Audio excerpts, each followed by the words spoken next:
اعوذ باللہ من الشیطان الرجیم بسم اللہ الرحمن الرحیم السلام علیکم ورحمۃ اللہ وبرکاتہ سامعین و ناظرین، سوال یہ کیا گیا ہے کہ کیا چھپکلی کو مارنا جائز ہے یا نہیں، اور اگر جائز ہے تو اس کو مارنے کا حکم کیوں دیا گیا ہے اور اس کا ثواب کتنا ہے۔ تو چھپکلی کو مارنے کی وجوہات حدیث پاک میں 3 وجوہات بیان کی گئی ہیں۔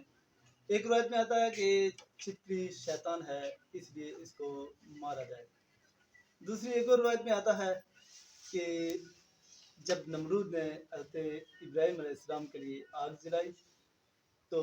ان کو جلانے کے لیے جب نمرود نے آگ جلائی تو چھپکلی وہاں آگ کو بھڑکانے کے لیے، آگ کو مزید تیز کرنے کے لیے پھونکے مار رہی تھی تاکہ آگ مزید تیز ہو، مزید بڑھے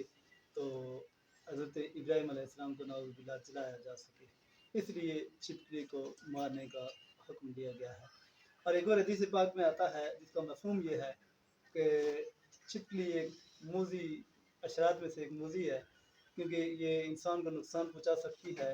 اور جب یہ کسی برتن یا کسی بھی چیز میں گرتی ہے یا وہ برتن وغیرہ اس کے نزدیک ہوتا ہے تو اس میں یہ اپنا لعاب گرا دیتی ہے یا پھر پیشاب کر دیتی ہے، تو اس طرح انسان کی جان چلے جانے کا خطرہ ہوتا ہے۔ مثلاً اگر وہ دودھ کے اندر گر جائے تو کوئی بچہ دودھ پی لے، یا پانی کے اندر گر جائے، کوئی اس پانی کو یا دودھ کو یا خوراک کو استعمال کر لے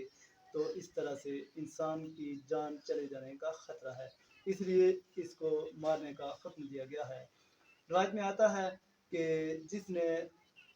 چھپکلی کو ایک ضرب میں مارا، پہلی ضرب میں جس نے مارا تو اس کو 100 نیکیاں ملتی ہیں، اور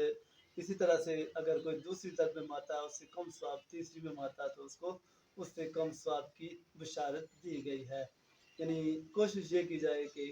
پہلی ضرب میں چھپکلی کو مارا جائے، اور سانپ کے مارنے کا بھی اسی طرح حکم ہے، ثواب بیان کیا گیا ہے اس کو مارنے کا۔ اس لیے ہمیں یہ چھپکلی جہاں بھی نظر آئے اس کو مار دینا چاہیے، کیونکہ حدیث پاک میں اس کو مارنے کا بارے میں حکم آیا ہے۔ تو سامعین، ویڈیو کیسی لگی آپ کو کمنٹ باکس میں ضرور بتائیے گا، اور ہر نئی آنے والی ویڈیوز حاصل کرنے کے لیے ہمارے چینل کو ضرور سبسکرائب کیجیے اور بیل آئیکن کو ساتھ ضرور دبا لیجیے تاکہ ہر نئی آنے والی ویڈیو آپ تک پہنچ سکے۔ جزاک اللہ۔